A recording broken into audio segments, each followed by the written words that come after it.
जय हिंद स्टूडेंट्स, मैं डॉक्टर संजय कुमार आप सभी लोगों का अपने YouTube चैनल यथार्थ क्लासेस पर स्वागत करता हूं।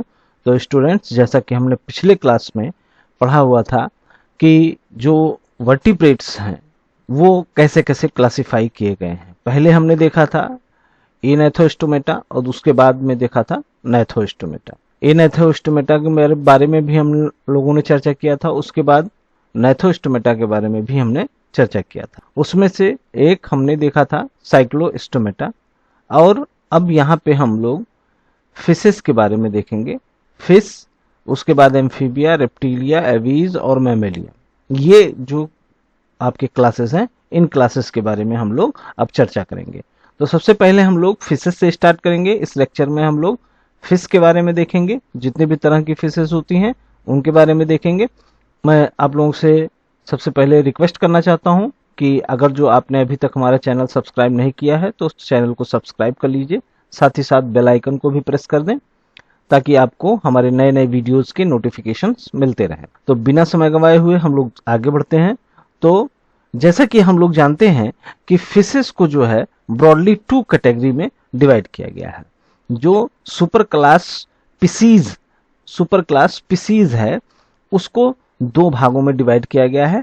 एक कॉन्ड्रिथिस है और दूसरा है ऑस्टिकथिस। कॉन्ड्रिथिस जो है यहाँ पे ये मोस्टली मेराइन होती हैं। कॉन्ड्रिथिस जो होती हैं, यानी कि कॉन्ड्रोस का मतलब होता है यहाँ पे कार्टिलेज, जो जिनका जो बोन होता है या हम वो कार्टिलेज के बने हुए होते हैं।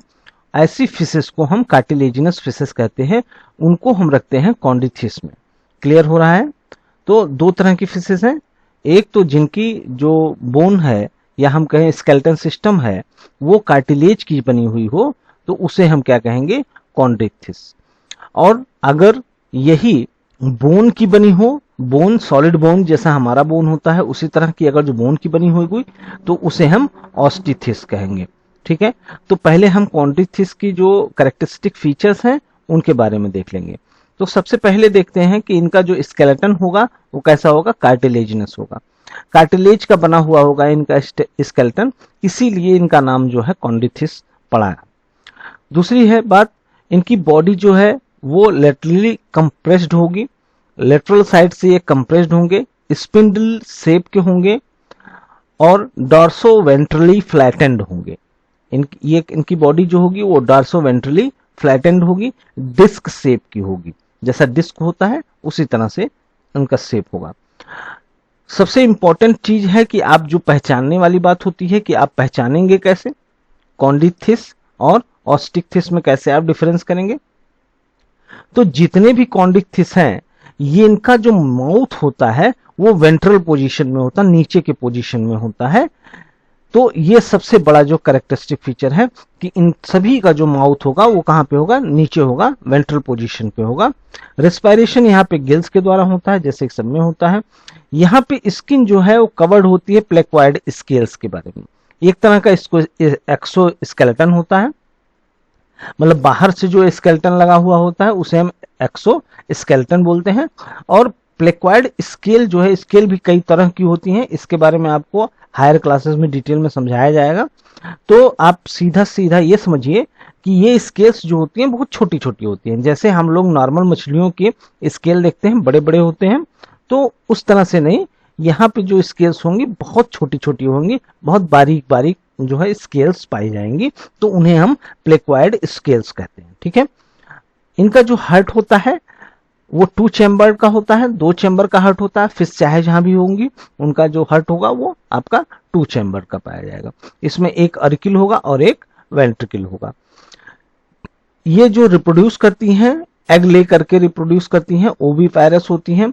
या एक दूसरा तरीका है, ये प्रोड्यूस एग करती हैं लेकिन जो हैचिंग होती है वो मदर के बॉडी के अंदर ही होती है, मदर के बॉडी के अंदर ही होगी जो हैचिंग होती है। यानी एग तो उन्होंने दिया लेकिन वो बॉडी के अंदर ही है, और हैचिंग भी जो हुई वो भी कहाँ हुई? बॉडी के अंदर हुई।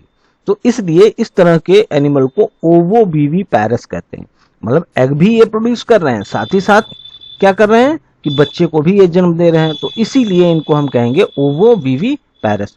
जनरली क्या होती हैं? ओविपैरस होती हैं, एग ले करती हैं। ठीक है।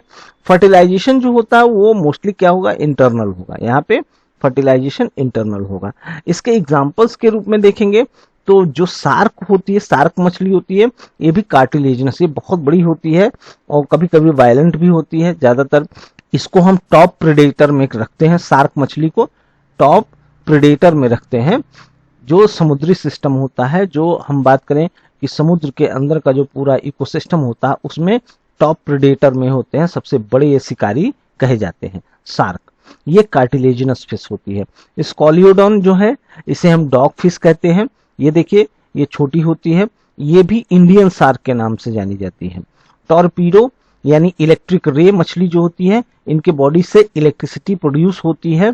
ये अपनी रक्षा करने के लिए जो है इलेक्ट्रिक के झटके जो है अपने दुश्मन को देती हैं, या जो इनका प्रे होता है उसको भी ये उसी से मार करके ही खाती हैं।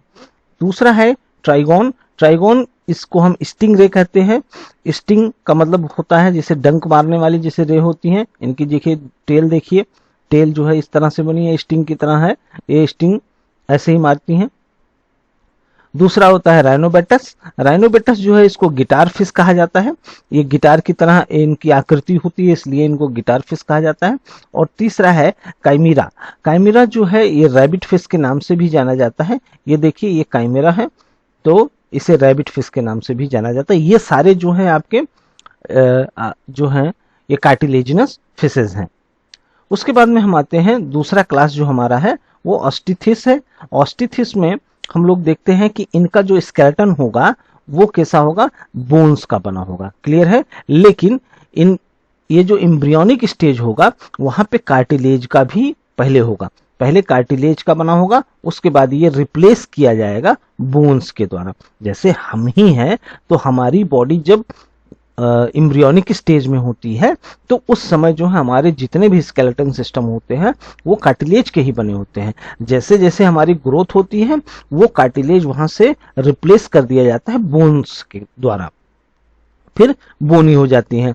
तो एडल्ट फॉर्म में जो है वो बोनी इंडोस्केलेटन होता है, हेंस इनका नाम जो है ऑस्टिथिस रखा गया है। ऑस्टिक का मतलब हो गया आपका ऑस्टिन जो प्रोटीन होता है उसी से यहाँ पे रखा गया है ऑस्टिथिस। बोन जो है वहां पे ऑस्टिन प्रोटीन पाया जाता है, इसलिए इनको ऑस्टिथिन कहा जाता है। बॉडी जो है वो जनरली स्पिंडल शेप होती है, नौकाकार इसको हम कह सकते हैं, नाव की तरह होती है। एक्सोस्केलेटन अगर जो प्रेजेंट होता है तो यहाँ पे साइक्लोइड या टिनोइड स्केल पाए जाते हैं। साइक्लोइड या टिनोइड स्केल पाए जाएंगे ऑस्टिथिस में। प्लेक्वाइड स्केल्स कहाँ पाए जाएंगे, आपके कॉन्डिथिस में पाए जाएंगे। ये बात आपको याद रखना है, ये बहुत इंपॉर्टेंट चीज है, ये नीट में भी पूछा गया है। माउथ जो होता है वो टर्मिनल होता है, कहाँ होता है, एंटीरियर एंड पे होता है, टर्मिनल होता है माउथ। अगर जो हम कॉन्डिथिस की बात करें तो वहां पे कहाँ हो रहा था, वेंट्रल पोजीशन में हो रहा है, और यहाँ पे कहाँ हो रहा है, ये टर्मिनल पोजीशन पे हो रहा है। गिल्स जो है वो एक बोनी फ्लैप के द्वारा कवर होता है जिसे हम ओपरकुलम कहते हैं। क्या कहते हैं, ओपरकुलम कहते हैं। आपने जो गलफड़ा जिसको हम कहते हैं हिंदी में, अपना मार्केट में जाते हैं मछलियों को जब देखते हैं तो उनके गलफड़े को उठा करके देखते हैं तो वहां पे गिल्स दिखाई देती हैं हमको, तो उसी गलफड़े को ही हम क्या कहते हैं, ओपरकुलम कहते हैं। यहाँ पे जो है स्विम ब्लैडर पाया जाता है, स्विम ब्लैडर यहाँ पे पाया जाता है, जबकि जो आपका कॉन्ड्रियोक्थिस है वहां पे नहीं पाया जाता है। इसी को हम एयर ब्लैडर भी कहते हैं। इसकी वजह से ये तैरते तैरते रुक सकती हैं एक जगह पे, लेकिन जो आपकी कॉन्ड्रियोक्थिस है ये इनको हमेशा तैरना पड़ता है, जबकि ऑस्टियोक्थिस की खासियत होती है कि ये तैरते तैरते एक जगह पे रुक सकती हैं क्योंकि इनके पास एयर ब्लैडर पाया जाता है। और जो कॉन्ड्रियोक्थिस है वहां पे एयर ब्लैडर न पाए जाने के कारण उनको हमेशा तैरना ही पड़ता है। ठीक है, ये फ्लोटिंग में हेल्प करता है। हार्ट यहाँ पे 2 चैम्बर का होगा। फर्टिलाइजेशन मोस्टली कैसा होगा, एक्सटर्नल होगा। ये फ्रेश वाटर और सी वाटर दोनों में पाई जाती हैं, जबकि जो कॉन्ड्रियोक्थिस है वो मोस्टली कहाँ पाई जा रही है, सी वाटर में पाई जा रही है, मेराइन वाटर में पाई जा रही है। और जो बोनी फिशेज होती हैं सी वाटर और फ्रेश वाटर दोनों जगह पाई जा रही हैं।